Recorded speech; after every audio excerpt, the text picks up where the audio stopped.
دوسرا سوال یہ تھا کہ ضعف ایمان یا استطاعت یا استعداد کی کمی اور نفاق عملی کا فرق کیا ہے؟ واقعہ یہ ہے کہ ان دونوں کے ڈانڈے اس طرح ملے ہوئے ہیں کہ ان کو ایک دوسرے سے علیحدہ کرنا بہت مشکل ہے۔ ضعف ایمان کی وجہ سے بھی انسان میں جذبہ جہاد کم ہوگا، انفاق کم ہوگا، شریعت پر عمل بھی مارے باندھے کو ہوگا، نماز پڑھیں گے تو کسل کے ساتھ پڑھیں گے، ذوق و شوق کے ساتھ نہیں پڑھیں گے، ضعف ایمان کا نتیجہ بھی یہی نکلے گا، اور نفاق عملی بھی اسی کا نام ہے۔ لیکن یہ ہے کہ کچھ تھوڑا سا فرق ہو جاتا ہے، یہ بھی سبجیکٹو ہوگا، خالص انسان کے اپنے اندر اس کا احساس، وہ اپنے گریبان میں جھانکے گا تو محسوس ہوگا۔ وہ میں نے بارہا بیان کیا ہے کہ جیسے ٹی بی کی 3 سٹیجز ہیں، ایسے ہی اس مرض کی 3 سٹیجز ہیں۔ ضعف ایمان وہاں تک کہلائے گا جبکہ انسان میں اعتراف ہو اپنی کمی کا، اور وہ اصلاح کے لیے کوشاں رہے، وعدہ کرے، خطاؤں پر استغفار کرے، جیسے کہ سورہ منافقون میں فرمایا گیا ہے کہ وَإِذَا قِيلَ لَهُمْ تَعَالَوْا يَسْتَغْفِرْ لَكُمْ رَسُولُ اللَّهِ لَوَّوْا رُءُوسَهُمْ وَرَأَيْتَهُمْ يَصُدُّونَ وَهُمْ مُسْتَكْبِرُونَ۔ وہ اس کے لیے بھی اب تیار نہیں تھے کہ حضور کی خدمت میں حاضر ہو کر اپنا قصور کا اعتراف کر لیں اور پھر حضور ان کے لیے استغفار فرمائیں۔ کوئی شخص کہ جس کے دل میں ایمان ابھی ہے، وہ ظاہر بات ہے کہ کوتاہی ہو گئی، قصور ہو گیا، اعتراف کرے گا اور وہ خود بھی استغفار کرے گا، اور جو بھی نظم جماعت ہے اس کا جو سربراہ ہے اس کے سامنے بھی اپنی کمزوری کا اعتراف کرتے ہوئے اس سے بھی درخواست کرے گا کہ میرے لیے اللہ سے استغفار کریں۔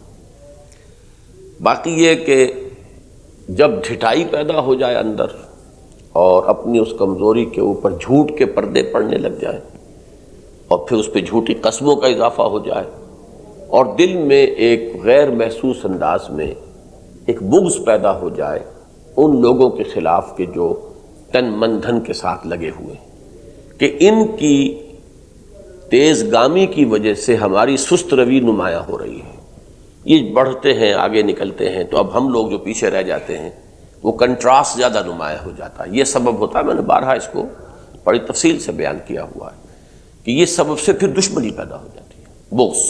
ہم العدو فاحذرهم قاتلهم اللہ انا یؤفکون۔ تو یہ ہے کیفیت نفاق کی۔ باقی یہ کہ جب انسان شعوری طور پر ان چیزوں سے واقف ہو جائے، شعوری طور پر وہ اب مسلمانوں کو یا اسلام کے کاز کو گزن پہنچانے کے لیے کمر کس لے، پھر وہ شعوری منافق ہوگا۔ اس سے پہلے غیر شعوری منافق، اور یہی اس نفاق عملی والی حدیث میں آیا بھی ہے کہ ایک شخص میں اگر یہ چاروں اوصاف موجود ہیں تو وہ منافق ہے۔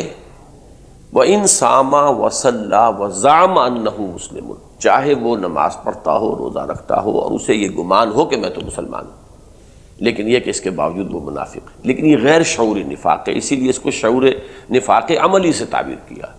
لیکن جب یہ شعور کی سطح پر آ جائے گا تو پھر وہ نفاق جو ہے وہ بھرپور نفاق ہو جائے گا۔ باقی یہ کہ عمل کے اعتبار سے ان دونوں کے ڈانڈے بہت ملے ہوئے ہیں، سارا معاملہ جو ہے اندر کا ہے، اور اس کے بارے میں کوئی دوسرا شخص حکم نہیں لگا سکتا۔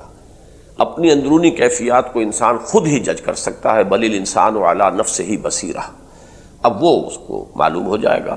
یہی وجہ ہے کہ منافق کوئی لیگل اینٹی ہے ہی نہیں کہ ہم حکم لگائیں، کسی دوسرے کا کسی پر حکم لگانے کا کوئی امکان ہی نہیں ہے، اسی لیے اس کو اس یعنی کیٹیگری سے ہی خارج کر دیا۔ یہ لیگل اینٹی ہی نہیں ہے کہ جس کے بارے میں کوئی حکم لگایا جا سکے۔ حکم لگے گا مسلم، غیر مسلم، مسلمان، کافر، بس۔ منافق ہے، ضعف ایمان ہے، کیا ہے، بڑے سے بڑے صاحب ایمان سے کسی وقت ضعف کا صدور ہو سکتا ہے، وقتی طور پر ہوگا۔ آخر گناہ کا ارتکاب ضعف ایمان ہی کی وجہ سے تو ہوتا ہے۔ وہ جب گناہ کا ارتکاب ہوا تو مطلب یہ ہے کہ اس وقت تو وہ کیفیت دل میں نہیں تھی ایمان کی، تو اب وہ توبہ کر لیتا ہے، تو جیسا کہ حدیث میں آیا ہے ایمان دوبارہ اس کے دل میں آ جاتا ہے۔ اس لیے بڑے سے بڑے صاحب ایمان کے لیے بھی کسی وقت جو پاؤں پھسلتا ہے، اس کا کوئی خطا سرزد ہو جاتی ہے، کوئی گناہ اور معصیت کا ظہور ہوتا ہے، تو وہ یقیناً ضعف ایمانی ہے۔ لیکن یہ کہ یہ چیز عارضی اور ٹیمپریری ہوئی، اور اس نے توبہ کیا اور اپنے ایمان کو دوبارہ بھرپور اور قوی بنا لیا۔